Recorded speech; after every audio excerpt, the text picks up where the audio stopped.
Hier is die opsommings vir NWT kwartaal 1. Die werk lyk baie, maar ek kan jou beloof dat jy meeste van die werk al reeds ken en ek wil hê jy moet onthou dat jy baie slim is. Ons gaan 3 leertegnieke toepas in hierdie skyfies. Die eerste een is die skryfmetode waar jy woorde neerskryf. Die tweede een is die visualiseringsmetode waar jy jou oë toemaak en 'n prentjie in jou kop teken.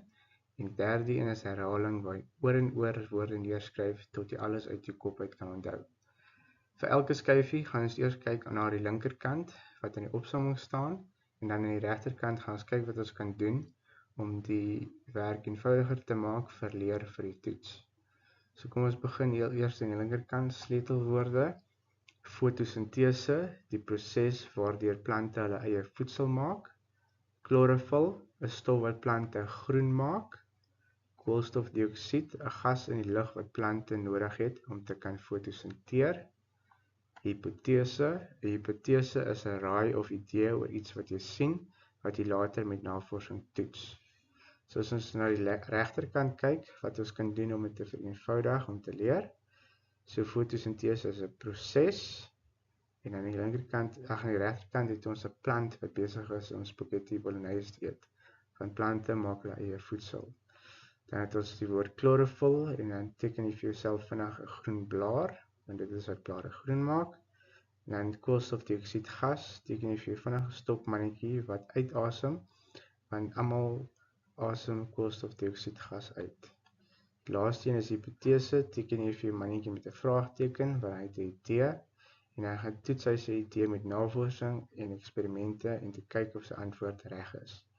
So nou hou jy die regterkant toe en jy kyk of jy al hierdie woorde kan neerskryf en elke prentjie kan vinnig teken.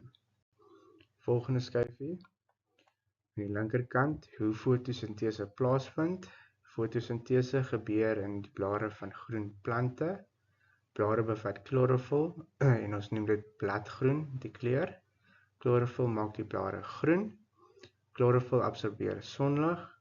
Plante neem koolstofdioksied uit die lug in deur die blare. Plante neem water in deur die wortels. Aan die regterkant gaan jy heel eers vir jou groen blaar teken en dan vir jou 3 pyltjies.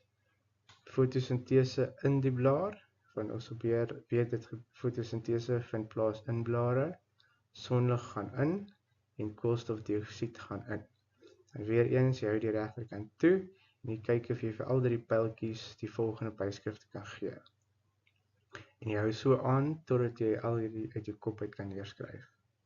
Volgende skyfie, links langs die son lees ons eers, chlorophll in die blare absorbeer die energie van die sonlig. Die blare neem koolstofdioksied gas uit die lug op. Blare maak voedsel. Die wortels absorbeer water. Dan as ons na die volgende blokkie kyk, plante gebruik 3 goed om glikose suiker te maak. Die eerste een is energie van die son, die tweede een is koolstofdioksied gas uit die lug en die derde een is water.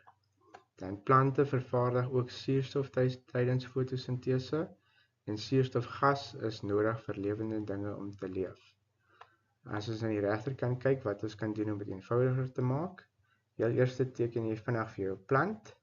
En dan weet ons die eerste pyltjie, sonlig vir energie kom in, koolstofdioksied gas kom in en water kom in en tydens die fotosintese proses word suurstof vrygestel.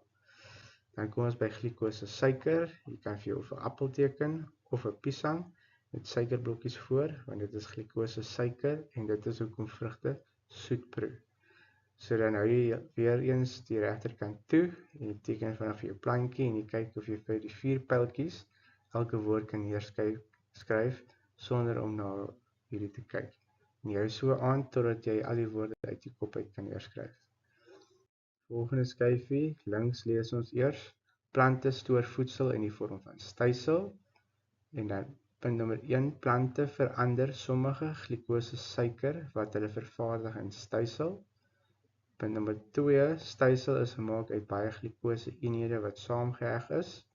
En punt nommer 3, glikose stoor die stysel in verskillende dele van die plant. Aan die regterkant gaan jy vir jou eers vinnig 'n plant teken met 'n pyltjie. Want jy weet, glikose suiker verander in 'n plant na stysel toe. Die tweede prentjie wys vir jou, hierdie is net 'n voorbeeld van hoe glikose lyk. Dit is nie regtig so nie.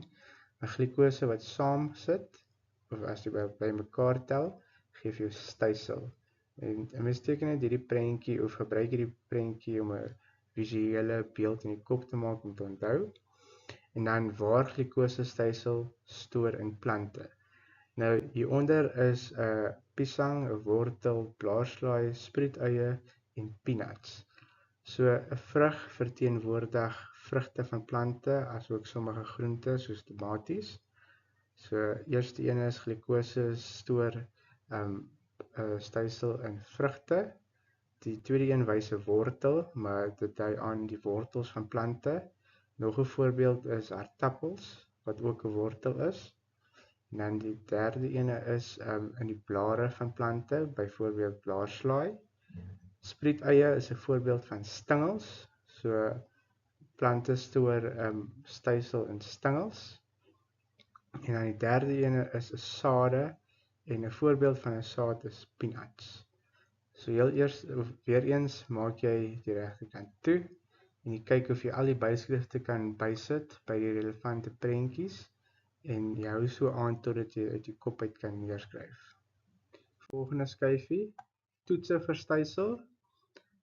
Links lees ons eers groenplante maak stysel. Stysel word in verskillende dele van die plant gestoor. Jy kan vir stysel toets met jodium. Jodium is geel-bruin.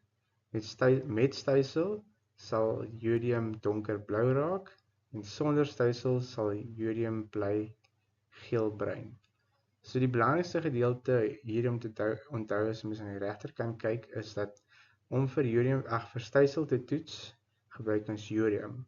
En hierdie kan 'n mens sien as daar stysel betrokke is, dan raak dit donkerblou. Dit lyk 'n bietjie swarterig, maar donkerblou is belangrik. En dan as daar nie stysel is nie, dan raak dit geel-bruin. Weereens hou net op jou toe, want hierdie is die toets vir stysel met jodium. En kyk of jy hierdie kleure kan onthou wanneer stysel betrokke is en wanneer stysel nie betrokke is nie.